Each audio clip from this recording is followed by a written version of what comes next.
I've been talking about the mercy of God and how God didn't want to hold man's sins against them. So why then did He give the law that brought the wrath? Well, it's similar to the way that a parent corrects their child when they're young.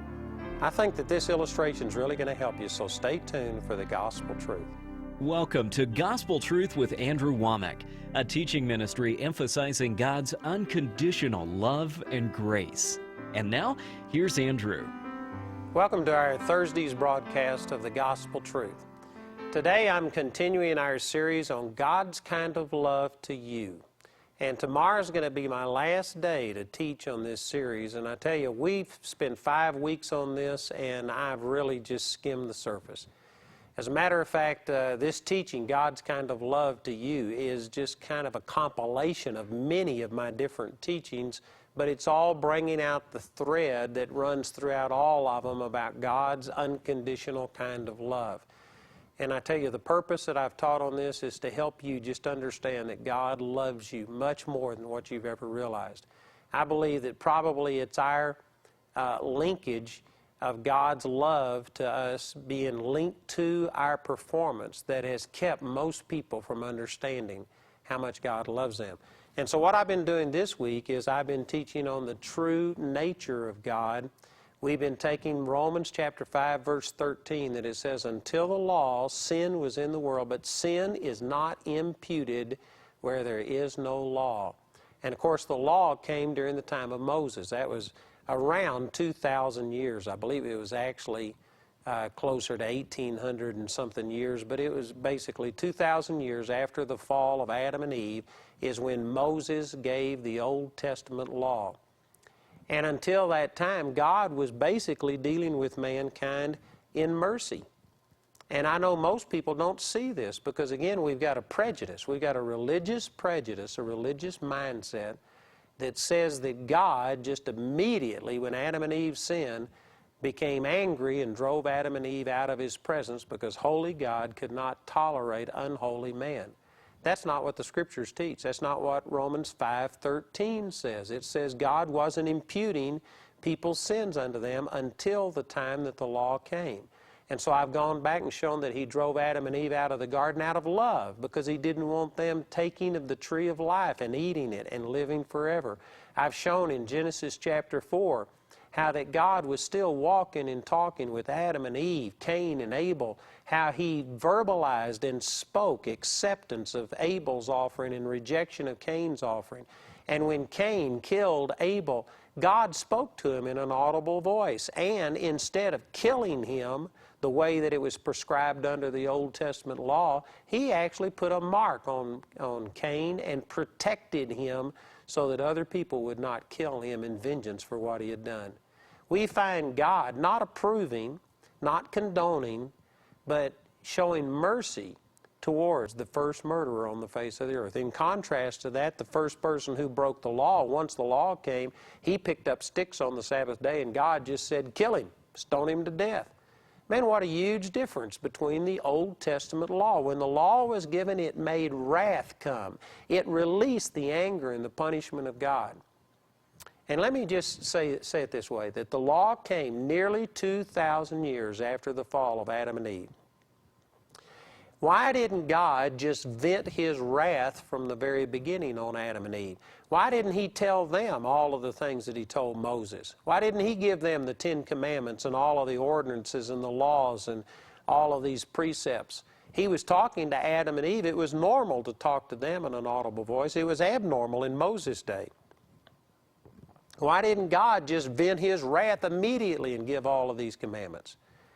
You know, it's because that wasn't the true nature of God. God wasn't wanting to hold man's sins against them. He wasn't wanting to judge them and to just drive them away from Him because of His wrath and His punishment of them. God extended mercy towards man for nearly 2,000 years before He gave the law.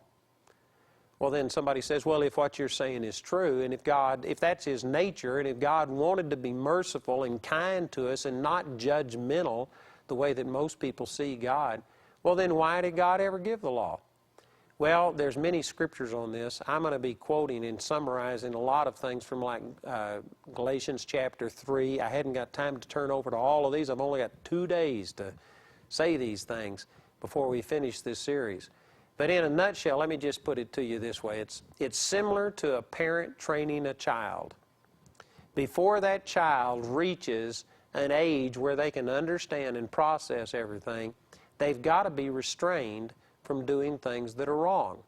You've got to teach them not to do things, but they really don't have the mental capability to understand exactly all of the reasons. They don't understand everything.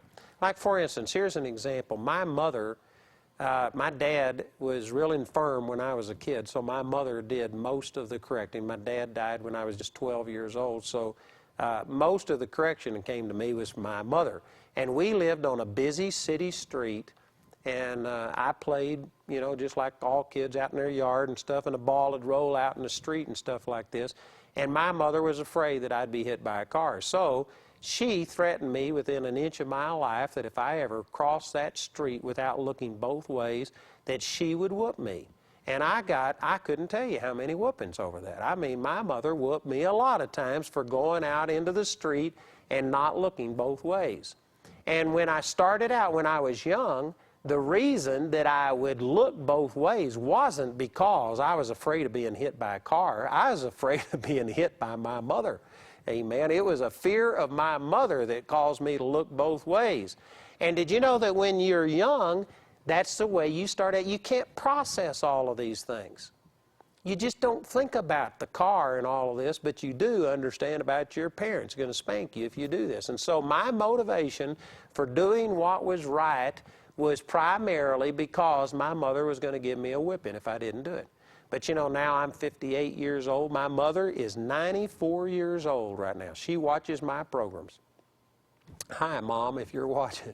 But you know, my mom watches my programs, and if for some reason I was talking to you and if I started across the street and if I didn't look and if I survived and made it to the other side of the street and I was still alive, what would you think if I was to turn to you and say, oh, please don't tell my mother that I crossed the street without looking both ways? Man, if I did that, you'd look at me and think, what's wrong with you? The reason to look both ways isn't so that you'll get a whipping. It's so that you won't get hit by a car or a truck and killed. But when I was young, I started out. I didn't understand all of these other things. I just started doing what was right because I was afraid of being punished. But you know, now that I'm 58, my mother's 94, if I had to, I could take her. Amen. It is no longer the fear of my mother that makes me look both ways. But I can guarantee you, if you go somewhere with me, I'll probably look at least twice both ways. I mean, my mother drilled this into me to the degree that I'll always look both ways before I cross the street. So here's the analogy. Before we were born again, the Bible says in 1 Corinthians chapter 2, verse 14, that the natural man cannot understand the things of the Spirit of God. They're foolishness unto him, neither can he know them because they are spiritually discerned. A lost man, a non-born-again person, just does not have a spiritual aptitude. They can't understand spiritual things. And yet, just like a child who may not understand all of the ramifications of things, they still have to be restrained and compelled to do what's right for their own good. So how is it that you train a young child? You just tell them, you do that again and I'll spank you. And they may not understand that there is a God or devil, heaven or hell. They may not understand that through our actions we yield to demonic forces and that all of these things are going to happen. But they understand, if I do that again, I'm going to be spanked. And so you use the rod as a temporary measure to get a child to do what's right until they get old enough to really understand what's going on. Well, in a sense, before the human race could be born again, before we could receive a new spirit, we were like children, and according to Galatians chapter 3, we had to be kept under the law. The law was like our schoolmaster. The law was the one that stood there with the ruler, ready to punish us, ready to hit us every time we did something wrong, so that it would restrain us from going in these lifestyles that were destructive and allowing the devil to come in and just destroy us individually and collectively as a human race. So the law had a purpose, and it was to restrain us, but it was only temporary. And in the same way as, no parent really enjoys hitting their child. If you truly love your child, you don't do it because you get any joy out of it. You do it because it's something that you do to show them that there's consequences, that there's pain involved with that course of action, and you give them that little hit on their bottom because that's going to be much less than suffering the consequences if they go out and start just indulging these sins and doing things wrong. You don't enjoy doing it, but yet you do it because it's a deterrent. But as soon as they get old enough to understand, if you're 20, 30, 40 years old, and the only reason you're going to do what's right because you're afraid your parent's going to punish you, then you've missed the lesson somewhere. That's not what it's really all about. And likewise, the Old Testament law was given to deter us from doing evil until faith should come, until we could grow up spiritually, until we could begin to be born again and get this renewed mind on the inside of us and serve God out of a true heart instead of out of fear of punishment. And yet there's a lot of people today that are still serving God out of nothing but total fear that was the motivation of the Old Testament law. They haven't moved into the New Testament motivation of love. What I basically have done today is just summarize the different motivation under the Old Covenant versus the New Testament motivation of love. And if you could understand this, I guarantee you it'd set you free. Fear has torment, but when you serve God out of love, there is no torment, there's no punishment involved in it. It's a much, much better way. Now we're going to take a break here because I want my announcer to share with you about how to get these materials. And so he's going to take some time to explain this entire God's Kind of Love 5-pack to you. I encourage you to please take advantage of it. Remember that tomorrow is going to be my last day to offer this over the television.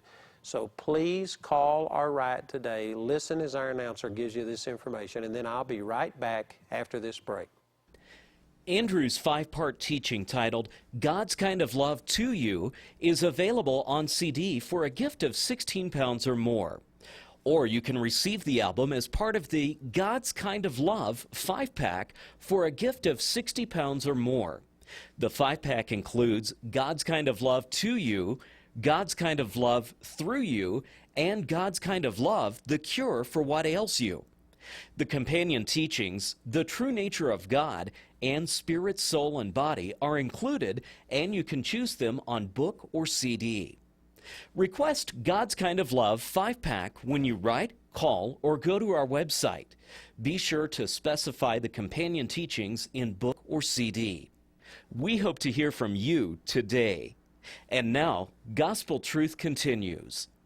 So the Lord was merciful towards man's sin in the beginning. He did not impute their sins unto him until the time that the law came. And so why did he even start imputing their sins? Well, similar to this comparison that I gave in the first part of our program, you have to restrain a child when they're young and start teaching them these habits long before they get to the point where they can understand things. My oldest son Joshua, when he was just a young child, we disciplined him, we dealt with him, and I remember that Jamie and I were out walking on this country road one day, and Joshua was, of course, just little tiny. He was barely able to walk. He's just been walking a short period of time, and he was way ahead of us. There was usually no traffic out there, and there was grass growing up that was tall enough that he couldn't see over the grass, so even if he was paying attention, he couldn't have seen this car coming. But we saw all of this dust being kicked up by a car that must have been doing, I don't know, it was fast. It was way out of control. And this car and Joshua were going to intersect at this intersection, and he was far enough in front of us that I couldn't run and physically restrain him. But because we had disciplined him, and he didn't understand exactly why we told him to do everything, but he had learned that when we said no or stop, he just obeyed us. Because he was disciplined, we said, Joshua, stop. And I mean, he just instantly stopped, and this car came right by and just missed him by just a matter of feet. Did you know that's why you discipline your child? People that say, oh, well, I would never spank them. I just don't want to do anything. Well, because of that, that means that child would have had to have been physically restrained, and an accident could have happened because he was uncontrolled, and you had to physically restrain him. See, before they get to where they can process and understand and do all of these things, you need to get them to where they just obey because you told them to. But that's not the way you want them to live the rest of your life.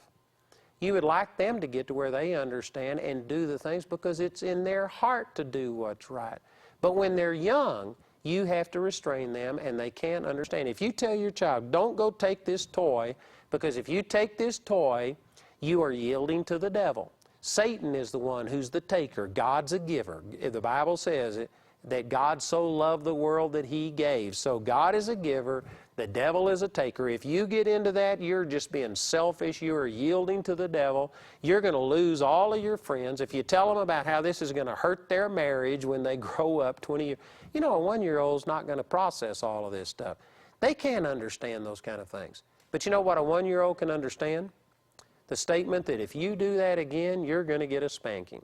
And they may not even know that there is a heaven or hell, God or devil. They may not have sorted through all that stuff yet, but they can understand. You do that again and I'll give you a spanking. And the next time they have that thought come, go take that toy from your brother or sister, they'll resist the devil without even realizing what they're doing because of a fear of punishment.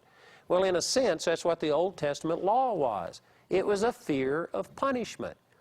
And see, prior to the law coming, God was not imputing man's sins unto them. He was being merciful unto men, even though men were still sinning. But men took God's lack of punishment as approval. And so, because of it, they began to lose their concept of what right and wrong was. They just began to think, well, it's okay. Cain got by with murder. You know, we talked about this in the 4th chapter of the book of Genesis. Cain killed a man. And instead of God killing Cain, he actually put a mark on Cain and protected Cain so that other people wouldn't kill him in vengeance. And later on in this same chapter, Genesis chapter 4, in verse 23, it says, And Lamech said unto his wives, Adah and Zillah, Hear my voice, ye wives of Lamech.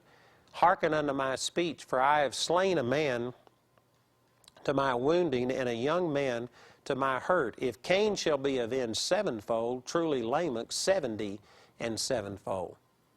Now this is Old English, and the way that it's stated, it may not be totally clear, but I believe that what Lamech was saying was that he had killed a man in self-defense, and his self-defense was much more justifiable than Cain's just, premeditated murder of Abel. And so he's basically saying, I'm even more righteous in my murder than what Cain was. And so if God protected Cain and said that he would avenge him sevenfold, then he's going to avenge Lamech 70 and sevenfold. You know what's wrong with that logic? Is that God didn't say that, Lamech said that. Lamech was just supposing. He was comparing himself and thinking Cain got by with murder, and I think mine is more justifiable than his, and so certainly I'm going to get by with it. And he basically just began to lose his perspective of what right and wrong was. He was comparing it. He took God's lack of judgment upon Cain as approval, which isn't what it was at all. God was being merciful, not justice. He wasn't operating in justice towards Cain. He was being merciful towards Cain. And so anyway, they took God's lack of punishment as approval, and because of this, people begin to get so far removed from what God intended us to do. We started living in such gross sin that during the time of Sodom and Gomorrah, if God hadn't have brought judgment on Sodom and Gomorrah, literally there might not have been a virgin left on the face of the earth for the Son of God to have been born through. And so see, just like the Scripture is saying over there in Romans 5:13, until the law, sin was in the world, but sin isn't imputed where there is no law. God was being merciful to people. He didn't give Cain what he deserved. He gave him mercy. Instead of giving Abraham what Abraham deserved, Abraham married a half-sister. Sarah was his half-sister. The father, daughter of his father, but not the daughter of his mother.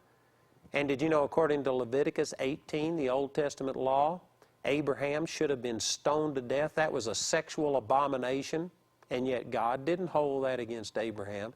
And then Abraham's grandson, Jacob, came along, and Jacob married Rachel and Leah. Both, they were sisters, and he married them both, and they were both his wives, according to Leviticus 18. That is an abomination to God, punishable by death. And if you don't stone those people who do that to death, then you have to be stoned to death, Leviticus 18. And so, if that would have been under the Old Testament law, Abraham, Jacob would have been put to death. But because it was prior to the law, God was not imputing men's sins unto them. He wasn't holding their trespasses against them. He used Abraham, and Abraham is the only person called the friend of God in the Bible, in the Old Testament. Under the New Covenant, we're all called friends of God. But Abraham was a man who walked with God and had a special relationship with God. And yet he was living in a sexual abomination, and God didn't impute it to him, didn't hold it against him. Jacob was the one who was later renamed Israel and became the father of all of the Israelites. And he was a man who was living in a sexual abomination. The truth is, God's never had anybody qualified working for him yet. It's the mercy of God that he uses any of us, not because we deserve it. And see, prior to the Old Testament law, you see this mercy of God being released. Now, somebody's going to come up with this question, so let me just try and answer it again. I refer you to my book because I hadn't got time to go into this in detail. But somebody's going to say, well, what about the flood? And what about Sodom and Gomorrah? That's God imputing man's sins unto them. I understand that that looks like nothing but total judgment, wrath, rejection, punishment upon the human race.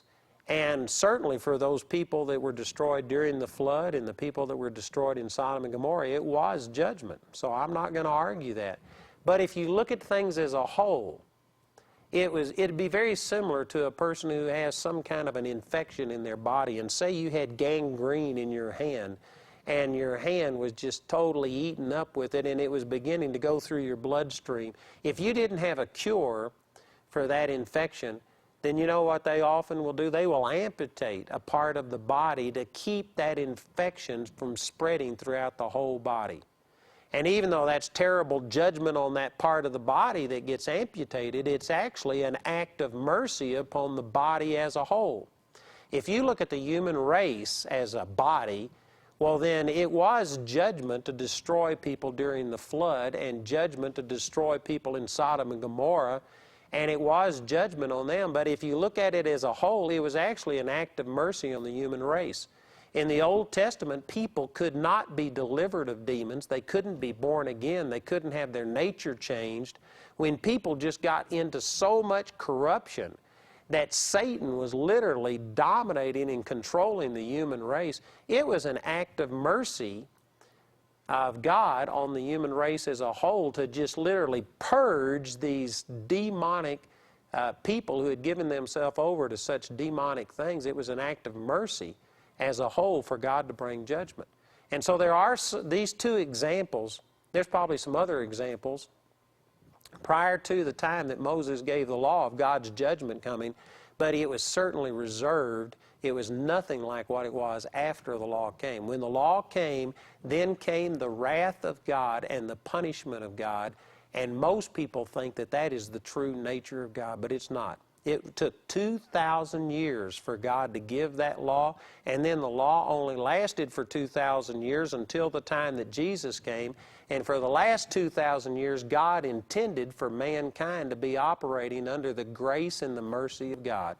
That means out of the approximate 6,000 years since the fall of Adam and Eve, that man should have been living under the grace and the mercy of God for 4,000 of these 6,000 years.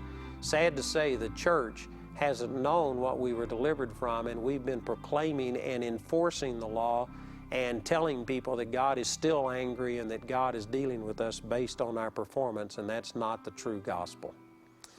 Man, I know I've said a lot today, but you know, again, that's the reason I'm offering these materials. I encourage you to get them and to go over it and to let God speak to you through these things. Our announcer is going to share with you about this God's Kind of Love to You album, about our God's Kind of Love 5-pack. We've got a lot of offers, so please listen as our announcer gives you this information. And then join me again tomorrow as we conclude this series on God's Kind of Love to You. Andrew's 5-part teaching titled God's Kind of Love to You is available on CD for a gift of 16 pounds or more. Or you can receive the album as part of the God's Kind of Love 5-pack for a gift of 60 pounds or more. The 5-pack includes God's Kind of Love to You, God's Kind of Love through You, and God's Kind of Love, the cure for what ails you. The companion teachings, The True Nature of God, and Spirit, Soul, and Body are included, and you can choose them on book or CD. Request God's Kind of Love 5-pack when you write, call, or go to our website. Be sure to specify the companion teachings in book or CD. The 5th individual CD in the God's Kind of Love to You album is available for a donation of £3. But to those unable to send a gift, Andrew and his partners will provide this 5th CD free of charge. Our address is AWME, that's Andrew Wommack Ministries of Europe, P.O. Box 4392, Walsall, WS1 9AR, England. Our telephone number is 01922 473 300. Or you can go to our website at any hour. You can use credit card to make donations and receive ministry products 24 hours a day at www.awme.net. Thank you for your gift today. You know, we have all of these materials that I'd really like to encourage you to call in and receive. And also, we have people on our phones that are just some wonderful Christians. I mean, I was talking to some of them earlier today, and they are just so blessed to be ministering and helping people. And we hear of great miracles. We've actually had people raised from the dead whose relatives called in and prayed with the counselor, and they just rose up. We've had blind eyes open, miracles happen. And so I encourage you to please take advantage of the materials, but when you call, also just let these people pray with you and help you any way they can. We have that phone number on your screen, and please call today. We also would like to point out Andrew's upcoming speaking schedule. All meetings are open to the public and no registration is required for these events. Visit our website or call our helpline for more information. I'm coming to Europe for a series of meetings this October and the first part of November. First of all, I'm going to be in Marseille, France on the 26th and 27th of October. And then that evening, October the 27th, I'm going to be in Nice, France. I'll also be there the next day. And then we're going to the Czech Republic. That's the 30th and the 31st of October. On November the 1st through the 4th, I'm going to be doing a conference in Germany. And I'm really excited. A lot of leaders are coming to that conference, and then we're going to wind up with a ministers' conference in England on the 5th through the 7th of November. If at all possible, I'd encourage you to join me. God is going to be touching lives, and good things will happen. Be sure to tune in tomorrow for more gospel truth. Even under the Old Testament law, if you understood it properly, it was never given for the purpose of giving you right standing with God. It was given to show you how incapable of ever getting right standing with God you were through your own goodness. And in the law, there were prophecies about that the only way to be just in the sight of God is through faith.